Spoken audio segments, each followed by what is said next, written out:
Good morning, teacher, and hello everyone. My name is Sickech. I study in class 7B2. Today, I would like to read my homework for you. Cloth and Holy the Wall.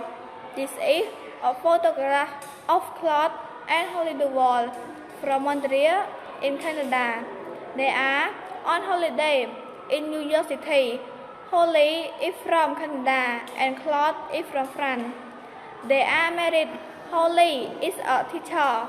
Her school is in the center of Montreal. Claude is a doctor. His hospital is in the center of Montreal too. That's all for my homework. Thank you.